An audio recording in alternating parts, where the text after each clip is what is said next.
todos. Queria saudar aqui os presidentes de todos os diretórios da Zona Norte. Muito obrigado pelo documento que vocês enviaram, que está primoroso no sentido de só confirma aquilo que eu tenho pregado em todos os lugares, que só conhece os problemas de uma região aqueles que moram ou que trabalham na região. Essas são as pessoas que conhecem as prioridades e os problemas efetivos. Então, muito obrigado pelo grande diagnóstico que vocês mandaram, que não tem a menor dúvida que foi importante e será mais ainda. Queria dizer que São Paulo, a gente tem que pensar como uma cidade global. A cidade de São Paulo tem que ser preparada como uma cidade do mundo, uma das grandes cidades do mundo, um polo econômico do mundo, e é preciso ter essa visão. Ao mesmo tempo, e portanto, pensar na cidade estruturada para receber gente de fora, não só para a Copa do Mundo, como todo mundo diz agora, mas permanentemente São Paulo tem que estar preparada para os paulistanos e para as pessoas que vêm de fora e que trazem divisas e receitas para cá. Ao mesmo tempo, temos que pensar São Paulo de forma metropolitana. Se nós não pensarmos alguns programas, como saneamento, como programas sociais, de forma metropolitana, você acabará tendo um excesso de investimento sem nunca resolver o problema da demanda, já que os municípios do entorno acabarão trazendo seus problemas para cá. Isso vale para transporte público e outras coisas. Mas, ao mesmo tempo, eu acho que o mais importante nós falarmos aqui é a questão da visão local. A visão da cidade de São Paulo tem que ser pensada e tem que ser vista no detalhe se nós quisermos ver São Paulo como uma cidade mais agradável e uma cidade mais amigável. Para isso, ela tem que ser gerenciável. Para gerenciar uma cidade de São Paulo, você tem que ter subprefeituras fortes, muito fortes, com todos os serviços acoplados a elas e principalmente as suas praças de atendimento preparadas para ouvirem a comunidade, ouvirem os conselhos e ouvirem a sociedade. É preciso um treinamento importante nesse sentido. A interlocução com a sociedade é fundamental para o bom andamento da cidade, até porque da sociedade que vem as melhores sugestões. Uma boa capacidade de gestão, você consegue ter essa cidade mais amigável, mais agradável. E aí você precisa de uma reforma administrativa. Não é possível os processos demorarem o tempo que certamente todos vocês aqui conhecem. Não é possível, para tirar um alvará, uma licença de funcionamento, você esperar tantos meses e ser mal atendido como se é normalmente nas subprefeituras. Eu acho que você precisa, São Paulo merece, precisa, a população quer e deseja um serviço de qualidade. Os serviços têm que ter qualidade, a iluminação pública tem que ser de qualidade. Nós temos o maior parque de iluminação contínua do mundo, são 510 mil pontos de iluminação que cobrem a cidade todos, e são 3.000 lâmpadas que são queimadas todos os dias. Você não pode deixar que o índice de lâmpadas apagadas supere 1,5%, porque senão você corre o risco de deixar a cidade escura. E escuridão e iluminação estão ligados diretamente à segurança da cidade. A limpeza pública, a mesma coisa. É um dos itens fundamentais para a cidade. Você tem que ter a cidade em ordem. Cada região tem suas peculiaridades e o serviço de limpeza pública tem que ser adequado às características da região e principalmente à distância da região onde os moradores estão para chegarem aos seus empregos, que normalmente são no centro e no centro expandido. Pontos de ônibus em ordem. Os pontos de ônibus de São Paulo são uma vergonha, não tem assento, não tem cobertura.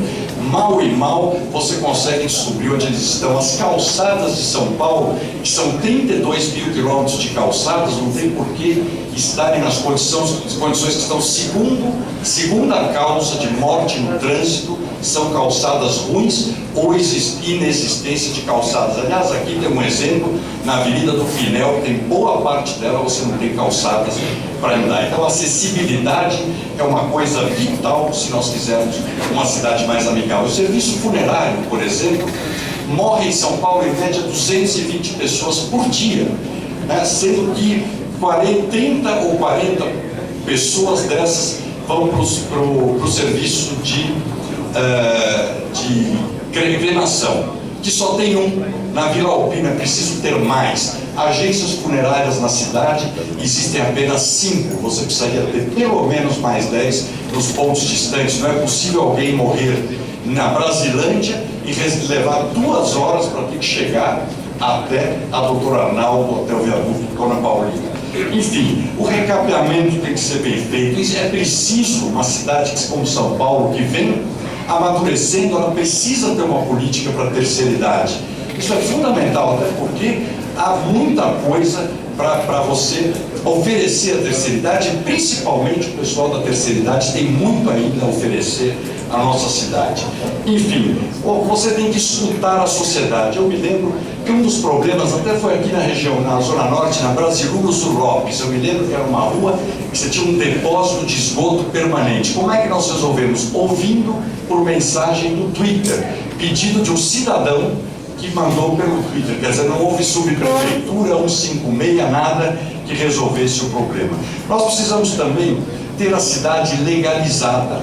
Você não pode ter mais o sistema de fiscalização. No ano 2012, o sistema de fiscalização do fiscal com prancheta, com mais de 400 itens para fiscalizar.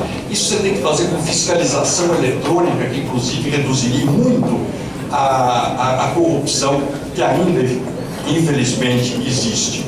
A regularização fundiária, a Zona Norte, Zona Leste, Zona Sul, precisam urgente disso. Boa parte das áreas aqui foram loteamentos, muitas vezes clandestinos ou ocupações.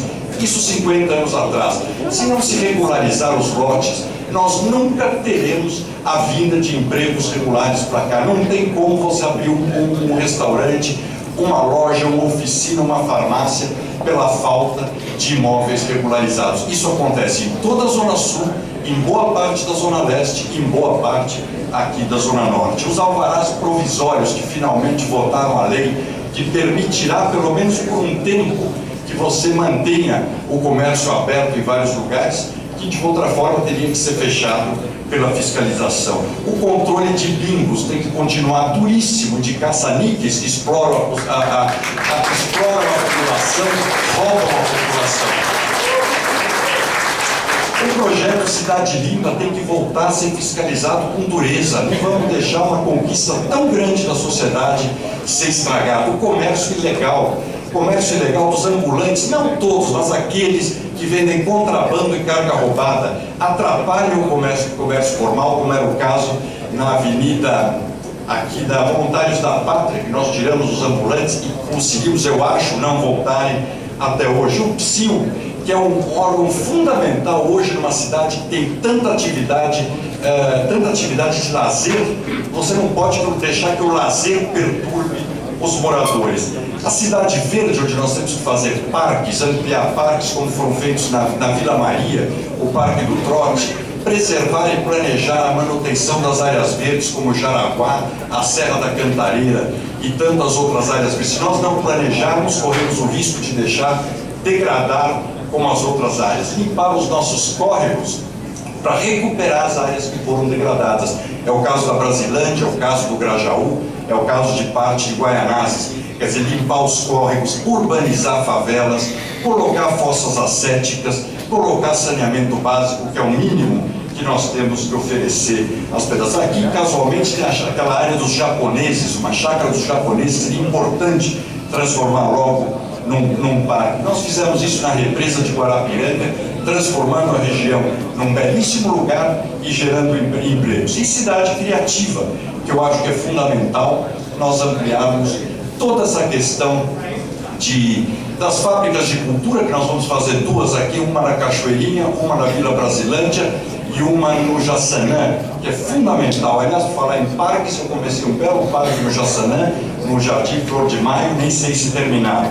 Trânsito, é preciso ousar, ter coragem, descentralizar a CET, colocar aqueles jets da CET, um em cada subprefeitura. A cidade cresceu muito, você não pode continuar com o trânsito concentrado sem a subprefeitura poder opinar e sugerir as melhores alternativas. E o transporte público é preciso reformular urgente. Para isso precisa a mesma coragem que nós enfrentamos tantas outras coisas, enfrentar as companhias de ônibus, fazer com que elas façam os roteiros na conveniência da população e não na conveniência somente do seu caixa. Isso você precisa regulamentar melhor, precisa pôr mais ônibus, precisa acertar os ônibus, capacitar motoristas e melhorar o pessoal. Enfim, eu falaria muito mais coisas, mas não vou aqui me